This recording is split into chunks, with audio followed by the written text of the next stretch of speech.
मायके की सबसे बड़ी ये कहानी शुरू होती है नीता निवास से, जहाँ चारों तरफ खुशियों का माहौल था और कारण था विपुल की शादी। विपुल नीता निवास का सबसे छोटा बेटा था, जिसके घर उसकी शादी की तैयारी चल रही थी। तभी दरवाजे पर आ पहुंचती है किरण। रुका नहीं गया यहाँ किसी से, फ्लाइट की टिकट नहीं हो रही थी, ट्रेन में धक्के खाते खाते आई हूँ मैं। किसी ने नहीं सोचा किरण आ जाए, उसके बाद तैयारी शुरू कर ले। अरे नहीं नहीं दीदी, ऐसी बात नहीं है। वो क्या है ना, लड़की वालों ने शादी के लिए इतनी जल्दबाजी कर दी कि हम कुछ कह भी ना सके। अरे वाह, ये भी अच्छा है। अभी तक उन्होंने अपनी बेटी यहाँ भेजी भी नहीं और तुम लोगों पर दबाव बनाने लगी। मैं ना रहूँ ना तो न जाने तुम लोगों का क्या होगा। माँ, तुम ना बड़ी भोली हो। ये लड़की वाले तो तुम्हें रोटी के साथ सब्जी की तरह ऐसे ही निकल जाएंगी और तुम समझ भी नहीं पाओगी। तेरी माँ को आज के ज़माने की इतनी समझ कहाँ है बेटी। हम लोगों के समय में इतने दोगले लोग थे, ये कहाँ। बस दाल भात खाना, प्रभु के गुण गाना। अब कोई दाल भात नहीं खाता मम्मी, सबको चाहिए पकवान। वैसे ये लहंगी किसके लिए लेकर आई हैं आप? अरे तेरी होने वाली भाभी के लिए बेटा। बहू का लहंगा तो ससुराल से ही जाता है ना। अगर अभी ही इतना महंगा लहंगा दे दोगे ना मम्मी, तो मांगने के लिए उनका और बड़ा मुंह खुल जाएगा। और लहंगा ही इतना महंगा दोगी तो उस हिसाब से गहने भी तो महंगे चढ़ाने पड़ेंगे। अपनी जेब से ज़्यादा देने की कोई ज़रूरत नहीं है मम्मी। फिर इस लहंगे का क्या होगा दीदी? इसकी तो पूरी पेमेंट भी हो गई है। वाह, मतलब तेरी शादी में तेरी बहन को कुछ नहीं देगा तू? अरे मजाक कर रही हूँ। ये लहंगा तुम मुझे दे दे, इसके पैसे तुझे तेरे जीजाजी दे देंगे। और अपने भाई की शादी में दुल्हन से भी महंगा लहंगा पहनकर खड़ी हो जाती है किरण और सबसे पहले होने वाली दुल्हन की माँ के पास जाकर उनसे मिलती है। वैसे तो शादी में खर्च आपको करना चाहिए था आंटी जी, पर आप लोग तो पैसे पर सांप की तरह बैठ गए थे। पर कोई बात नहीं, ऐसी शादी तो आप लोग कर भी नहीं पाते। अब मम्मी का नाम ही नीता है तो अंबानियों जैसी शादी तो करनी बनती है ना। खैर, मैं ये कहना आई थी कि आपने मिलने के लिफाफे तो तैयार किए होंगे ना? हाँ हाँ बेटा जी, पूरे 500 के किए हैं और आप लोगों के लिए 1100 के। ये तो इज्जत उतारने वाली बात हो गई आंटी जी। आप तो देख ही रही हैं हमारा क्लास, हर तरफ से हमने आपके पैसे बचा दिए। अब कहीं तो खर्च कर लीजिए। मम्मी को तो ज़्यादा समझ नहीं है, उन्हें क्या पता दुनियादारी किस कीचड़ का नाम है। मायके में बड़ी मैं हूँ ना, इसलिए यहाँ सब कुछ मैं ही देखती हूँ। तो दूर के रिश्तेदारों के लिए आप बनाइए 1100 के लिफाफे और हम सब के लिए कम से कम 2100 के। और मेरे पति को ना लिफाफे विफाफे नहीं जमते, तो उनके लिए आप एक स्टैंडर्ड सा गिफ्ट कर दीजिएगा। और इस तरह पूरी शादी में किरण अपना दबदबा दिखाती रहती है और फेरों का वक्त हो जाता है और वो होता है जो किसी ने नहीं सोचा था। फेरे बस कभी भी शुरू ही होने वाले थे कि अचानक एक तरफ से ज़ोर ज़ोर से किसी के चीखने की आवाज़ आनी शुरू हो जाती है। रहने दीजिए ना जी, इस मैटर में आप मत बोलिए। अरे कैसे ना बोलेंगे किरण जी, कैसे ना बोलेंगे? क्या हो गया जीजा जी, कुछ कमी रह गई क्या खातिरदारी में? वेटर, जीजा जी के लिए ठंडा जूस लेकर आओ। कितना भाग भाग कर काम करी है मेरी किरण। मायके में सबसे बड़ी है, उसके बाद भी कदर नहीं हो रही है इनकी। लड़की वालों ने इन्हें आए हुए मेहमानों से इंट्रोड्यूस भी नहीं करवाया, इसलिए बुलाते हैं क्या आप अपनी बेटियों को? अरे ये तो बहुत बड़ी गलती हो गई लड़की वालों से। आप बैठिए जीजा जी, नाराज़ मत होइए, हम सब संभालते हैं। प्रिया अभी दुल्हन बनकर अपने ससुराल आई भी नहीं थी, पर इतने हंगामे में उसके दिमाग में ये फिट हो चुका था कि उसके ससुराल में सबसे बड़ी तो उसकी ननद ही है। किसी तरह शादी संपूर्ण हो जाती है और प्रिया अपने ससुराल आ जाती है। अगली सुबह सभी के लिए नाश्ता तैयार कर प्रिया टेबल पर लगाती है। नाश्ते में राजमा तो बहुत अच्छी बात है, फिर फ्राइड राइस क्यों नहीं बनाया? वो भी बना लेती, प्याज लहसुन की चटनी भी लगा देती। कुछ गलती हो गई क्या दीदी मुझसे? तुम्हें शगुन ने बताया नहीं कि मैं राजमा नहीं खाती? वो ना मेरे ध्यान से निकल गया था दीदी, और भी चीज़ें खाने को, आप वो खा सकती हैं। इसी चीज़ का मुकुल, बस इसी चीज़ का मुझे डर था। देख ले किस तरह मुझसे बहस कर रही है तेरी बीवी। मेरा क्या है, मैं कितने दिन रहने वाली हूँ इस घर में? मैं तो चली जाऊंगी, पर जिसका मुंह एक बार खुल गया सो खुल गया।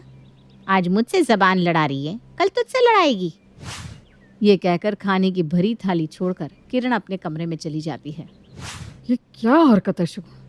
प्रिया तो नहीं है इस घर में, उसे पता नहीं कि दीदी को क्या पसंद है क्या नहीं, पर तुम्हें तो इन बातों का ध्यान रखना चाहिए था। बेचारी दीदी अब भूखी रहेंगी। और हाँ प्रिया, दीदी हमारे घर में बड़ी है, तो तुम जब भी खाना बनाओ एक बार उनसे सलाह मशवरा कर लिया करना। दोपहर के वक्त दोनों बहुएं एक साथ किरण के कमरे में जाती हैं। दोपहर में किस चीज़ की सब्जी बना दूँ दीदी? हाँ, जैसे तू बना ही देगी मेरी पसंद का खाना। बनाना तो तुमको वही है ना जो तुम्हें खाना है। एक बार मैं गलती कर चुकी हूँ दीदी, अब अगर दोबारा गलती हुई ना तो आपकी जूती और मेरा सर। शगुन और प्रिया बड़ी मेहनत से अपनी बड़ी ननद की पसंद का खाना बनाती है। दोपहर के वक्त सभी टेबल पर खाने के लिए बैठे थे। अरे वाह बहू, दो दो सब्जी है, रोटी चावल, इतना कुछ बनाने की क्या ज़रूरत थी बहू? हाँ मम्मी, ये कहकर इन्हें और आलसी बना दो तुम। मैं अपने ससुराल में अकेले सारा काम करती हूँ, यहाँ तो दो दो बहुएं हैं, आधा काम तो ऐसे ही बट जाता है। और अब काम नहीं करेगी तो कब करेगी तुम्हारी उम्र में? और तुम दोनों को अकल नहीं है कि काम से बचने का ड्रामा करती हो। मैंने 2 सब्जी बोली तो ये नहीं सोचा कि साथ में चटनी भी बना दूँ। कम से कम 4 सब्जी तो परोसनी चाहिए। अच्छा हुआ मैंने इन्हें नहीं बुलाया, वरना बेकार में मेरे मायके की इंसल्ट हो जाती। 4 सब्जी बेटा?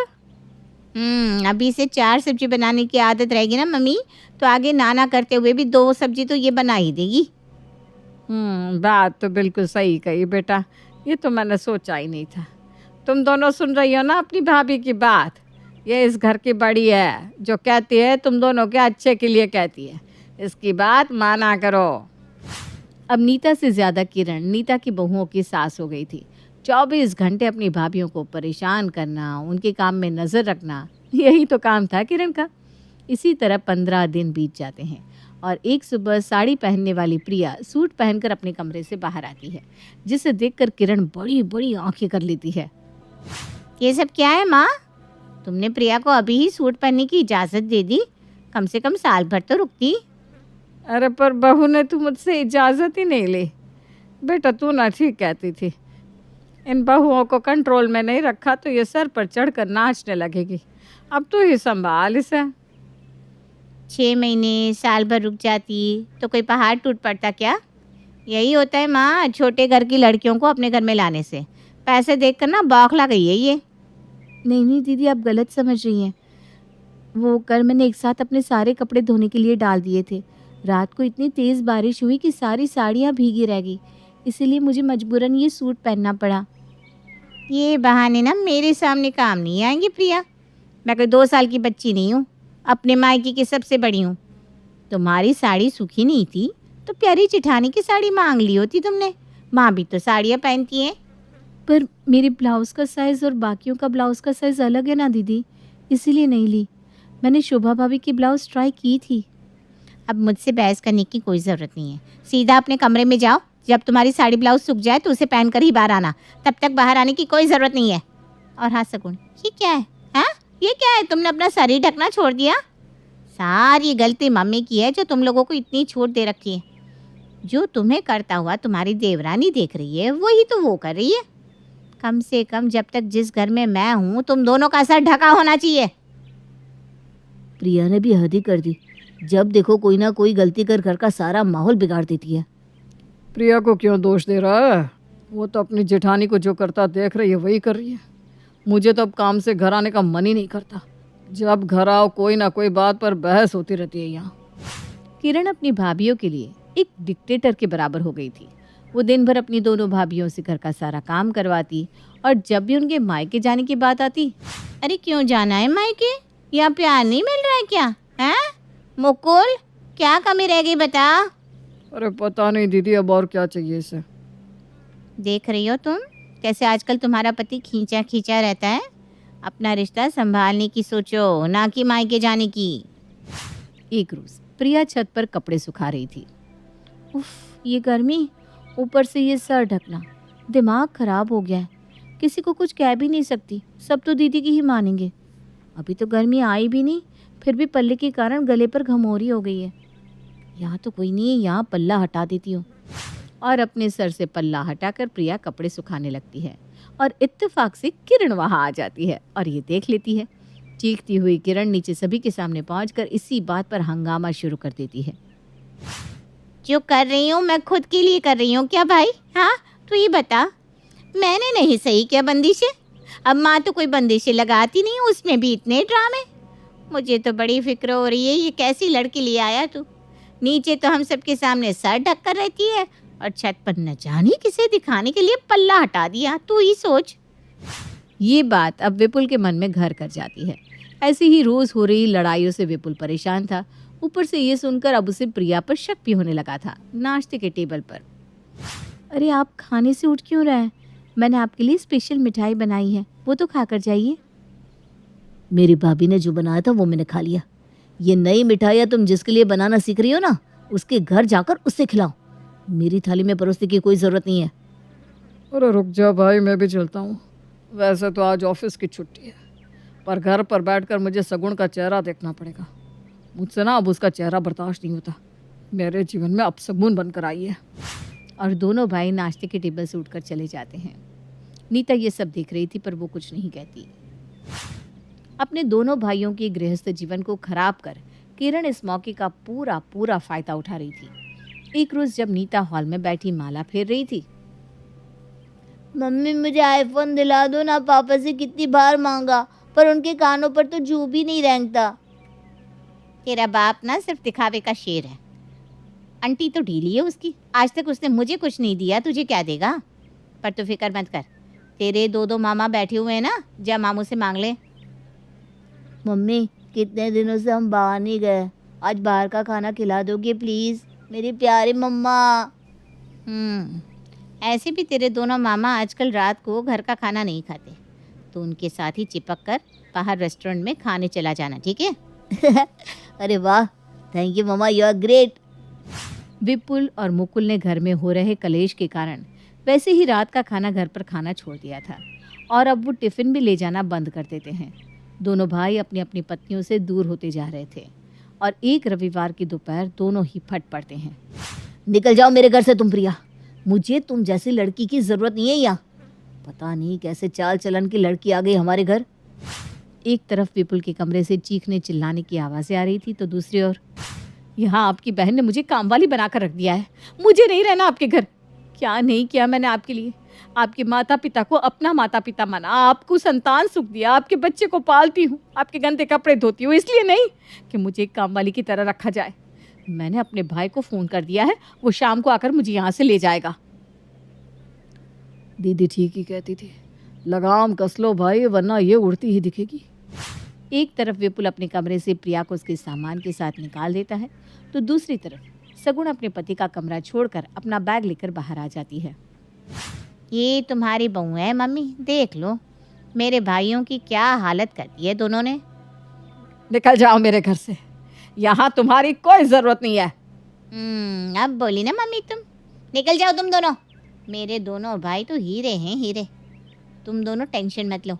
मैं अभी तुम्हारे जीजाजी को फ़ोन करती हूँ, वो तुम दोनों के लिए अच्छे अच्छे रिश्ते बता देंगे। घर से निकल जाओ किरण। हैं? ये क्या बोल रही हो तुम? मेरी हिम्मत मारी गई थी जो मैंने तेरी बात मान ली और अपनी बहुओं को तेरी निगरानी में छोड़ दिया। मैंने तो सोचा था कि तू इन्हें घर गृहस्थी के नियम सिखाएगी, पर तूने तो इनकी गृहस्थी ही उजाड़ दी। ऐसी बेटी मुझे नहीं चाहिए। मैं अभी दामाद जी को फ़ोन करती हूँ, वो तुझे आकर ले जाएंगे। नीता फौरन अपने दामाद को फ़ोन लगाती है। शादी की रस्मों को तो पूरे 2 महीने हो गए हैं दामाद जी, अकेले आपका मन भी नहीं लगता होगा। अब आकर अपनी बीवी को यहाँ से ले जा सकते हैं।